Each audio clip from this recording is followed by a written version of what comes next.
आज के paper set में जो पहला क्वेश्चन आप सभी से पूछा गया था, तो पहला क्वेश्चन आया था निम्नलिखित में से कौन सा विषाणु जनित रोग होता है? विषाणु जनित रोग कौन सा होता है? खसरा, सिफिलिस, वेरी या सूखा रोग। तो विषाणु जनित जो रोग होता है, विषाणु से जो रोग होता है, विषाणु से जो रोग पैदा होता है वो होता है खसरा। खसरा क्या होगा इसका राइट आंसर? वीडियो में आगे बढ़ते हैं, अगले क्वेश्चन की बात कर लेते हैं। तो वीडियो में पूरा एंड तक बने रहें, क्योंकि वीडियो में आप सभी को बहुत ही अच्छे क्वेश्चन आंसर मिलने वाले हैं, जो कि आपके आने वाले एग्जाम में, आने वाले पेपर सेट में आपसे पूछे जा सकते हैं। क्योंकि हम आपको प्रत्येक वीडियो में बताते हैं कि बहुत से क्वेश्चन आपके पेपर सेट में आपके कई शिफ्टों में रिवाइज हो रहे हैं, कई शिफ्टों में क्वेश्चन रिपीट किए जा रहे हैं, बार बार दोबारा आ रहे हैं। तो कोई भी क्वेश्चन मिस मत करिए, जिससे कि आपके भी पेपर सेट में, यदि आपके भी पेपर में यदि क्वेश्चन रिवाइज होता है, रिपीट होता है, तो आप उसका आंसर सही कर सके। बात कर लेते हैं अगले क्वेश्चन की। प्रोटीन बनाने के लिए निम्नलिखित में से कितने अमीनो अम्ल की आवश्यकता होती है? यानी प्रोटीन बनाने के लिए कितने अमीनो अम्ल की आवश्यकता होती है? तो वो होती है 10 की या 15 की, 20 की या 25 की। तो प्रोटीन बनाने के लिए जो एमिनो अम्ल की आवश्यकता होती है वो होती है 20 की। 20 एमिनो अम्ल की आवश्यकता होती है, तो 20 होगा इसका राइट आंसर। वीडियो में आगे बढ़ते हैं, अगले क्वेश्चन की बात कर लेते हैं। तो अगले क्वेश्चन में आप सभी से पूछा गया, इनमें से कौन सा एक विटामिन का सबसे अच्छा स्रोत है? सर्वोत्तम स्रोत बताना है विटामिन का। नींबू, चावल, गाजर या बैगन? तो सभी को ही पता होगा कि विटामिन ए का जो सबसे अच्छा स्रोत होता है वो होता है गाजर। गाजर होगा इसका राइट आंसर। से बहुत से छात्र कमेंट्स कर रहे थे कि शायद सर हमें टाइम कम पड़ गया और हमारे क्वेश्चन छूट गए। तो जैसा कि हमने बताया कि आप लोगों को एग्जाम में 200 क्वेश्चन होंगे, और 200 क्वेश्चन कम सॉल्व करने के लिए आपको 180 मिनट ही मिलेंगे। 3 घंटे यानी 180 मिनट।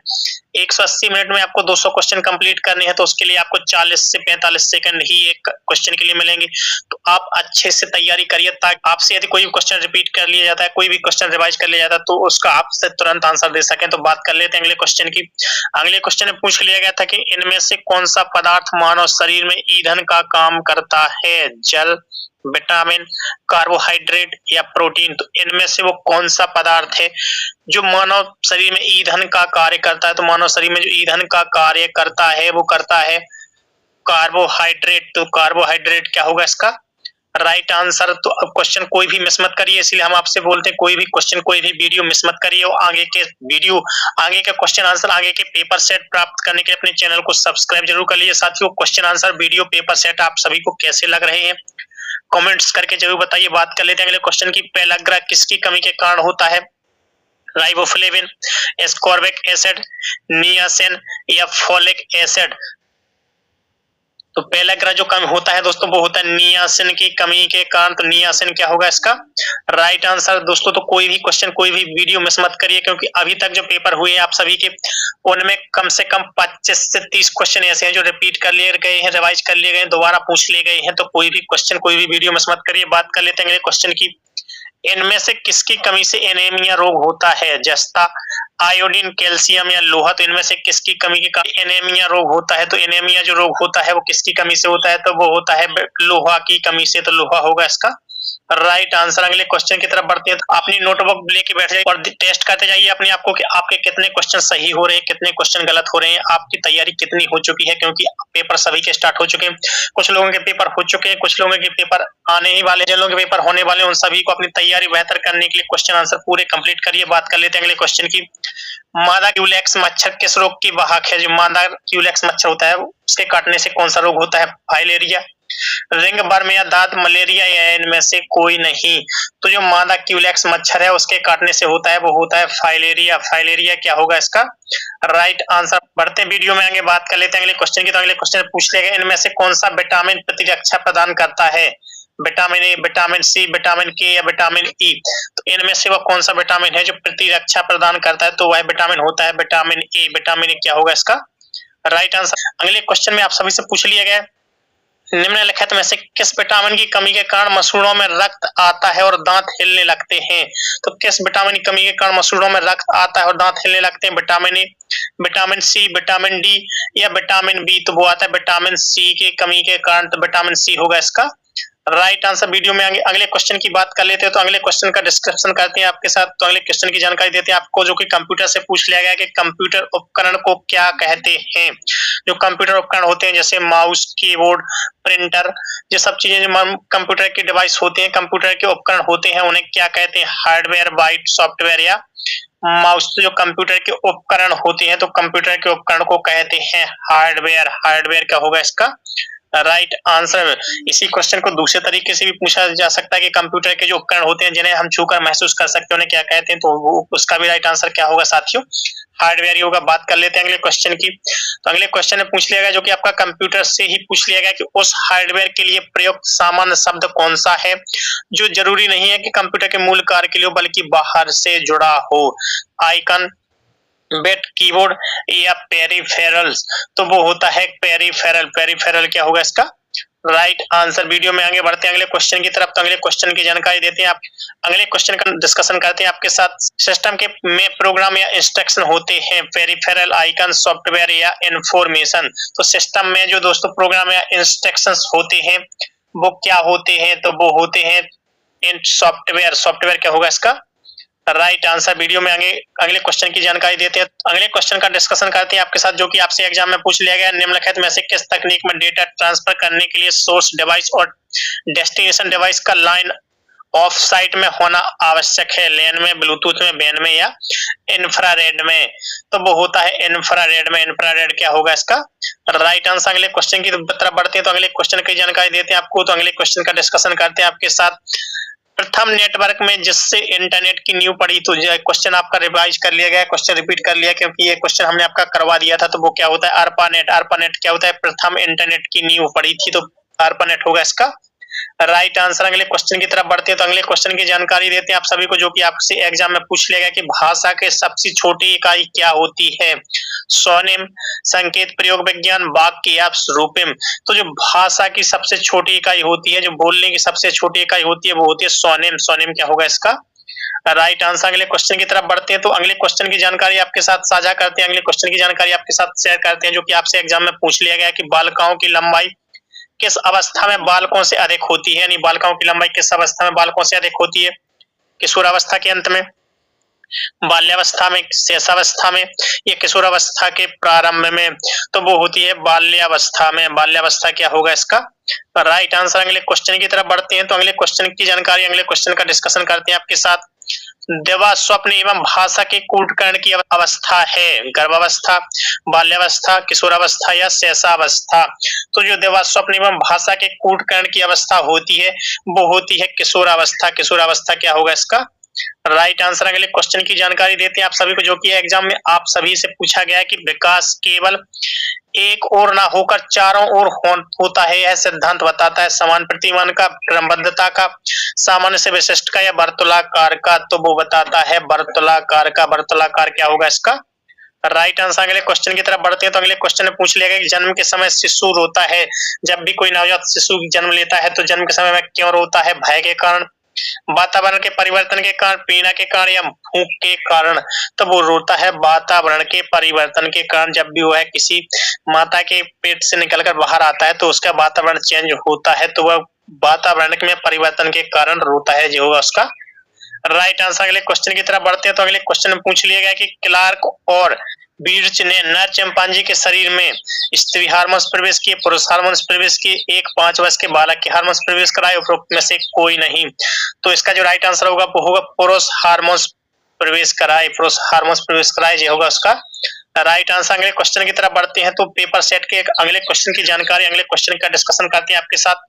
बालक का विकास वंशानुक्रम व वातावरण का है, योगफल, शेषफल, गुणनफल या भागफल? जो बालक का विकास वंशानुक्रम और वातावरण का दोनों का मिला के होता है तो वो होता है साथियों गुणनफल। गुणनफल क्या होगा इसका राइट आंसर।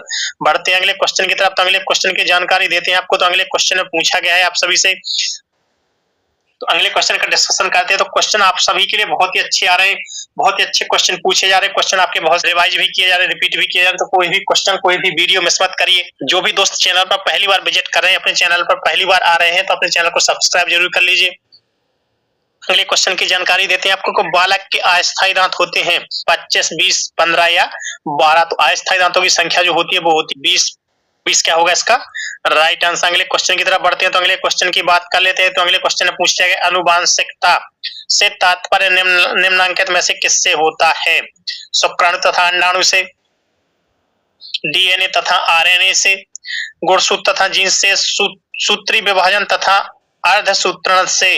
तो जो आनुवांशिकता से तात्पर्य होता है वो होता है गुणसूत्र तथा जीन्स से। तो गुणसूत्र तथा जीन्स क्या होगा इसका राइट आंसर। अगले क्वेश्चन की तरफ बढ़ते हैं तो अगले क्वेश्चन का डिस्कशन करते हैं आप सभी के साथ। तो अगले क्वेश्चन की जानकारी देते हैं कि आनुवांशिकता के वास्तविक निर्धारक होते हैं कोशिका गुणसूत्र, न्यूरॉन या कोश शरीर, तो वो होते हैं गुणसूत्र। गुणसूत्र होगा इसका राइट आंसर। वीडियो में आगे बढ़ते हैं अगले क्वेश्चन की तरफ। तो अगले क्वेश्चन में आपसे अभी से पूछ लिया गया तो अगले क्वेश्चन का डिस्कशन करते हैं आपके साथ कि दिवा स्वप्न में विचरण करने की कामना अत्यंत प्रबल कब होती है? शैशवावस्था में, गर्भावस्था में, बाल्यावस्था में या किशोरावस्था में? तो वो होती है किशोरावस्था में। दिवा स्वप्न के साथ विचरण करना और कामना अत्यंत प्रबल होती है, वो होती है किशोरावस्था में। तो किशोरावस्था क्या होगा इसका राइट आंसर। अगले क्वेश्चन की तरफ बढ़ते हैं तो अगले क्वेश्चन की बात कर लेते हैं। तो अगले क्वेश्चन में पूछा गया है क्रोध संवेग के कारण उत्पन्न प्रवृत्ति है आत्मगौरव की, अधिकार की, युत्सा की या दंड की? तो वो होती है युत्सा की। युत्सा क्या होगा इसका राइट आंसर। अगले क्वेश्चन की तरफ बढ़ते हैं तो अगले क्वेश्चन की बात कर लेते हैं। तो अगले क्वेश्चन में पूछा गया है आप सभी से समान आयु स्तर के बालक बालिकाओं का बौद्धिक स्तर भिन्न होता है, यह कथन किसका है? हॉल का, हरलॉक का, स्टेनी हॉल का या गेरसेल का? तो वो होता है हरलॉक का। हरलॉक का होगा इसका राइट आंसर। अगले क्वेश्चन की तरफ बढ़ते हैं तो अगले क्वेश्चन में पूछा गया बालकों में सौंदर्य अनुभूति विकसित करने का आधारभूत साधन क्या होता है? यानी बालकों में सौंदर्य अनुभूति यानी सौंदर्य का अनुभव कराने के लिए, सौंदर्य के अनुभव विकसित कराने के लिए सबसे अच्छा तरीका क्या होता है? प्रकृति अवलोकन, साहित्य का अध्ययन, टेलीविजन या खेलकूद? तो वो होता है प्रकृति अवलोकन, उन्हें प्रकृति के साथ जोड़ना, ये होगा उसका राइट आंसर। तो साथियों क्वेश्चन आंसर आप सभी के लिए बहुत ही अच्छे कराए जा रहे हैं। क्वेश्चन आंसर यदि इनमें से कोई भी रिपीट होते हैं तो आप कोई भी क्वेश्चन गलत नहीं करें, इसलिए पूरा वीडियो पूरे क्वेश्चन कवर करिए, पूरा वीडियो एंड तक देखिए, पूरे क्वेश्चन देखिए। बात कर लेते हैं अगले क्वेश्चन की। जन्म के समय बालक की स्मरण शक्ति होती है अधिक, अत्यधिक, बहुत कम या कम? तो जन्म के समय जो बालक की स्मरण शक्ति होती है, बालक की जो याद करने की शक्ति होती है वो कैसी होती है? तो वो होती है बहुत कम। बहुत कम क्या होगा इसका राइट आंसर। अगले क्वेश्चन की तरफ बढ़ते हैं। अगले क्वेश्चन की बात कर लेते हैं। आत्म गौरव की भावना सर्वाधिक पाई जाती है जन्म से 5 वर्ष तक, 20 से 40 वर्ष तक, 6 से 12 वर्ष तक या 13 से 19 वर्ष तक? तो वो पाई जाती है 13 वर्ष से लेके 19 वर्ष तक यानी किशोरावस्था की आयु में। तो ये होगा उसका राइट आंसर। बात कर लेते हैं अगले क्वेश्चन की। तो अगले क्वेश्चन में पूछ लिया गया जो कि आपका रीजनिंग से पूछ लिया गया कि शब्दकोश के अनुसार निम्नलिखित में से कौन सा शब्द चौथे स्थान पर होगा, यानी सबसे लास्ट में कौन सा होगा? तो इसको आप किस तरीके से सॉल्व करेंगे? यदि इस तरीके के क्वेश्चन आपसे रीजनिंग में पूछ लिया जाए तो हम उसका तरीका आपको बता देते हैं कि सबसे पहले आप इसको अल्फाबेट में सेट करेंगे। तो अल्फाबेट में कैसे? सभी पहले एस से शुरू है तो सभी पहले अभी पहले स्थान पर आएंगे। उसके बाद दोस्तों देखेंगे दूसरा, तो दूसरे में ए है तो ये भी पहले स्थान पर आएंगे। फिर देखेंगे सभी में एन है तो एन भी दोस्तों सभी पहले स्थान पर आएंगे। फिर दोस्तों इसमें एस है, इसमें ए है तो जी आएगा पहले स्थान पर। इसमें दोस्तों सी है तो जी आएगा दूसरे स्थान पर। इसमें भी सी है, इसके बाद टी है, आई है, ओ है, टी है तो जी आएगा साथियों तीसरे स्थान पर। लेकिन दोस्तों यहाँ पे ए के बाद सभी में ए था, इसके बाद इसमें एस है तो संस्कृत आएगा आपका चौथे स्थान पर। तो पूछा गया चौथे स्थान पर कौन सा आएगा? तो संस्कृत आएगा आपका चौथे स्थान पर। तो ये होगा इसका राइट आंसर। बढ़ते हैं साथियों वीडियो में आगे बात कर लेते हैं अगले क्वेश्चन की।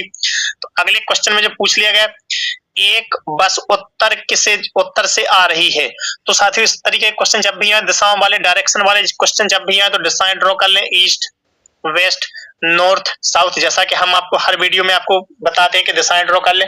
आप देखेंगे साथियों कि एक बस उत्तर से आ रही है, यानी उत्तर से यानी इस तरफ से आ रही है, एक बस उत्तर से आ रही है और उसी वेग से हवा दक्षिण से जा रही है, यानी उत्तर से बस आ रही तो जे आ रही है बस इस तरफ से, और दक्षिण से जा रही है उसी वेग से क्या हवा, तो जे जा रही है हवा जा रही है इस तरफ जा रही है। तो बस का धुआं किस दिशा में जाएगा? यानी जो बस का धुआं है साथियों किस दिशा में? बस इस दिशा से आ रही है, वायु का वेग इस तरफ जा रहा है तो धुआं किस तरफ जाएगा?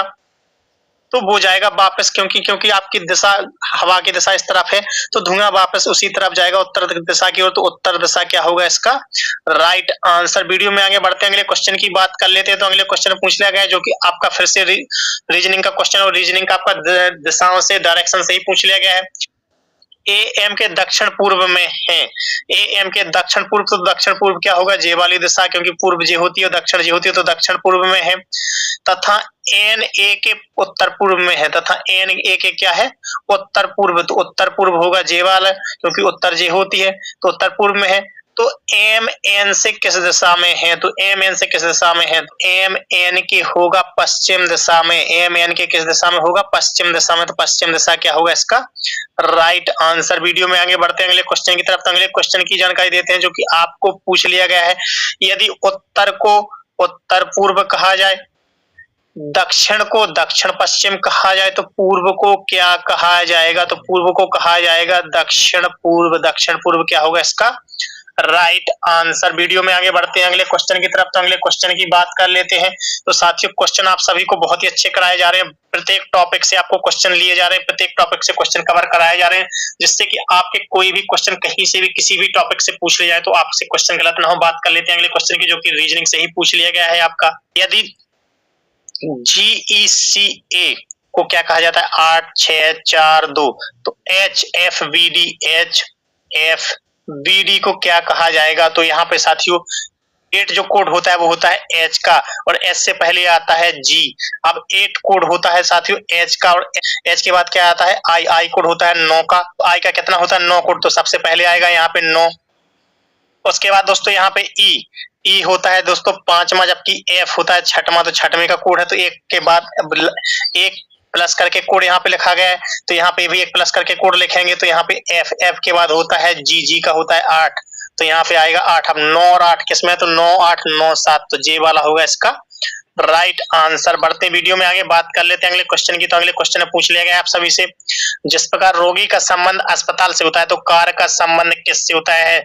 रोगी अस्पताल में पाए जाते हैं तो कार कहाँ पे पाई जाती है, तो कार पाई जाती है गैराज में, तो गैराज क्या होगा इसका राइट आंसर। अगले क्वेश्चन की तरफ बढ़ते हैं। तो आज के वीडियो का लास्ट क्वेश्चन साथियों, आज के पेपर सेट का लास्ट क्वेश्चन, समाज का संबंध जिस प्रकार आंख से होता है तो टांग का संबंध किससे होगा, तो टांग का संबंध होता है बैसाखी से, तो बैसाखी क्या होगा इसका राइट आंसर। तो साथियों आज हमने आपको 16 मार्च 2025 के प्रैक्टिस सेट 16 मार्च 2025 के पेपर सेट कराए हैं आप सभी को, जिसमें हमने आपको टोटल 38 क्वेश्चन कंप्लीट कराए हैं, जो कि आपके प्रत्येक टॉपिक से कंप्लीट क्वेश्चन कराए हैं, प्रत्येक टॉपिक कवर किया है हमने आप सभी का।